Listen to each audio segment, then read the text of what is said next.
This is my husband, Ben. Patrick Feld, this is my wife, Kira. This is Agnes.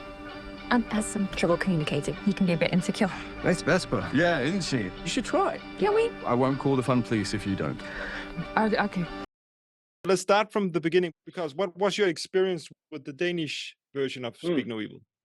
Yeah, I got Blumhouse, who I've been, had conversations with for a long time, sent me a link and said, check out this movie. And I did, and I loved it. I thought it was brilliantly made. I loved its themes. I loved its acting. I loved its wide shots. I loved the relentlessness of it and how it took it to such a degree, and the uncompromising nature of it. And I suppose I did a film, Eden Lake, quite a long time ago that was sort of kind of tried to do something slightly similar, I suppose.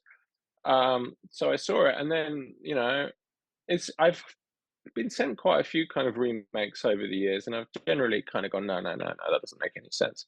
But for me, if you're going to want to engage in a remake, first you've got to love the original material, but also you've got to see stuff in it that you can do differently. I didn't see the point in just slavishly reiterating Christian's movie. Christian's movie exists, and you can go and see it, and you should go and see it. So, so I thought, well, okay, there's themes here, and if I transplant it to the UK, I can kind of come at it in a slightly different musical key. I can bring something slightly of my own to it in terms of the humor.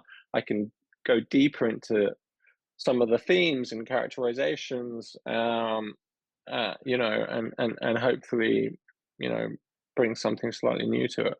Could you talk to me a little bit more about your thoughts behind changing the third act? It was interesting. I thought, partly because I had American protagonists, and Christian's got this brilliant satire of Danish compliance, or whatever you want it to be. But I kind of thought, it was my first thing. I said, look, if I'm going to do this, I don't want to have the same third act. And in a sense, the end of the second act sort of reaches not the same action, but it reaches the same point as Christian's end of third act, which is, the cat's out the bag and, all of that. And I sort of thought, well, once I've got to that point, different rules kind of can apply, because you've had the whole satire of social propriety. But then, once a gun's on the table, or, it's no longer about the subtext. It's about, not about the rules of society, it's about the rules of survival and the rules of, the Wild West almost. So I thought it became interesting in terms of how these characters, normal people, would react in that situation. How do normal people deal with confronted with violence? And I thought by creating that situation, it would give me space to continue the exploration of the themes and the characters, so that Ben, who's had this notion of his masculinity and how Paddy may be this kind of mentor that may help him rediscover himself, and this sort of false mentorship of what this masculinity can be, that's all exposed in the third act. Ben's notion, he's not going to suddenly become this man. He isn't. In fact, this notion of sort of alpha maleness is a sham, and actually it's not gendered in any way. It's his wife that is actually more effective in the third act.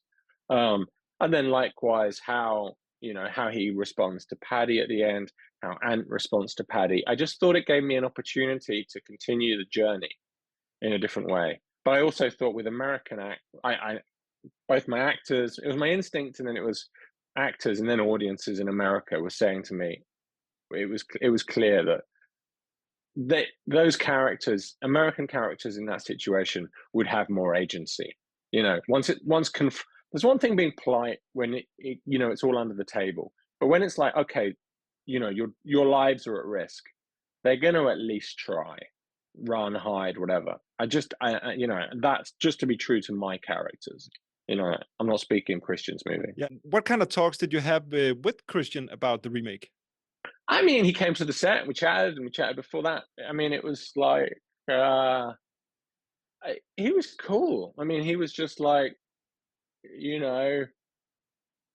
here's my movie, it exists, you go make yours. It was, and been very supportive, and been very supportive on set and afterwards. See him at the premiere next week. I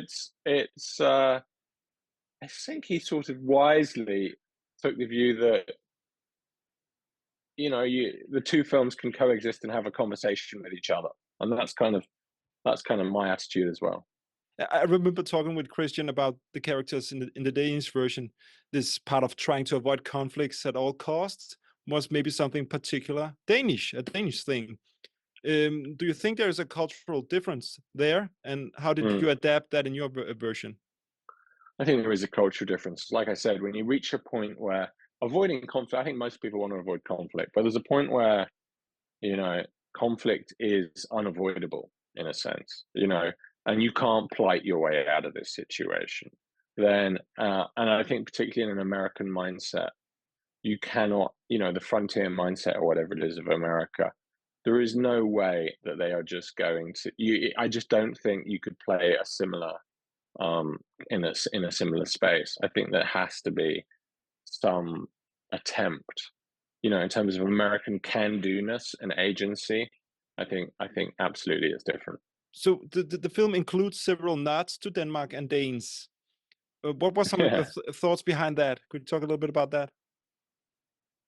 Well, I just thought it was fun. I don't know. I mean, yeah, both, yeah, the parents and then the guy at the beginning in Tuscany.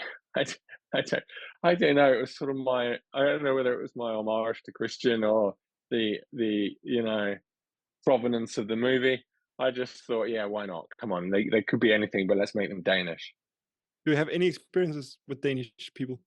Um, so I don't know whether you class him as Danish or Swedish. I think he might be Swedish, but lives in Denmark. But he's kind of a naturalized Dane, kind of. There's an actor called David Densick, uh, who's a friend of mine, and I've worked with a couple of times. And I think he's actually going to a screening of Speaking of Evil in Copenhagen.